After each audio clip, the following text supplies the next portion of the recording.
The Kerala സ്റ്റോറിക്ക് മികച്ച സംവിധായകനടക്കമുള്ള ദേശീയ ചലച്ചിത്ര പുരസ്കാരങ്ങൾ ലഭിച്ചത് വിവാദമായി മാറിയിരിക്കുകയാണ്. കേരളത്തെക്കുറിച്ച് തെറ്റായ ചിത്രം നൽകുന്ന പ്രൊപ്പഗാണ്ട ചിത്രമാണ് ദ കേരള സ്റ്റോറി എന്ന വിമർശനം നിലനിൽക്കെയാണ് ചിത്രത്തിന് ദേശീയ അവാർഡ് ലഭിക്കുന്നത്.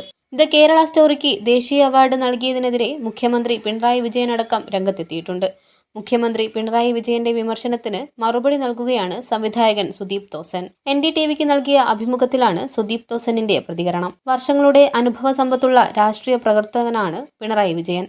ഞാൻ രാഷ്ട്രീയക്കാരനല്ല. അതിനാൽ അദ്ദേഹത്തിന്റെ പ്രസ്താവനയോട് പ്രതികരിക്കാൻ ഞാൻ ആളല്ല.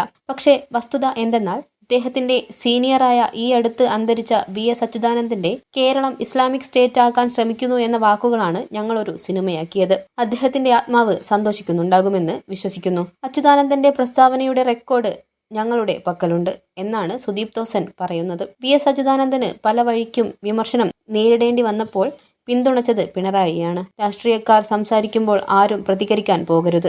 കാരണം അത് അവരുടെ ജീവിതമാണ്. അവർ തങ്ങളുടെ ജീവിതത്തിനും നിലനിൽപ്പിനും വേണ്ടിയാണ് എല്ലാം ചെയ്യുന്നത്. ഞാനൊരു രാഷ്ട്രീയക്കാരനല്ല, സിനിമാക്കാരനാണ്. ഞാൻ കഠിനാധ്വാനം ചെയ്തിട്ടുണ്ടെന്ന് എനിക്കറിയാം.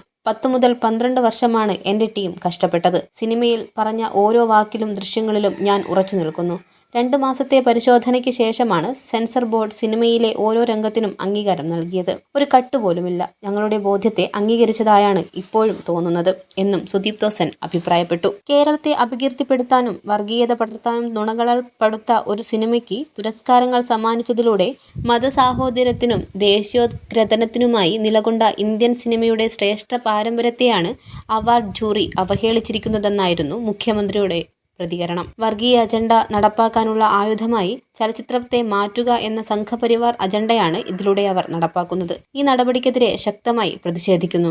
ഓരോ മലയാളികളും രാജ്യത്തെ ജനാധിപത്യ വിശ്വാസികളാകെയും ഈ അനീതിക്കെതിരെ സ്വരമുയർത്തണം. കലയെ വർഗീയത വളർത്താനുള്ള ആയുധമാക്കി മാറ്റുന്ന രാഷ്ട്രീയത്തിനെതിരെ അണിനിരക്കണം എന്നും പിണറായി വിജയൻ പറഞ്ഞിരുന്നു. തന്റെ സിനിമയിൽ പറയുന്നത് കാസർഗോഡ് ഉൾപ്പെടെയുള്ള വടക്കൻ കേരളത്തിൽ നടക്കുന്ന കാര്യങ്ങളാണെന്നും നേരത്തെ സംവിധായകൻ സുദീപ് തോസൻ പറഞ്ഞിരുന്നു. ദ കേരള സ്റ്റോറി ഇസ്ലാമോഫോബിക് സിനിമയല്ലെന്ന് ജനങ്ങൾ തിരിച്ചറിഞ്ഞുവെന്നും അദ്ദേഹം പറഞ്ഞു. കേരളത്തിലെ മന്ത്രിമാർ സിനിമ കണ്ടിരുന്നുവെങ്കിൽ ചിത്രത്തെ വിമർശിക്കില്ലെന്നായിരുന്നു സുദീപ് തോസൻ മുൻപും പറഞ്ഞത്.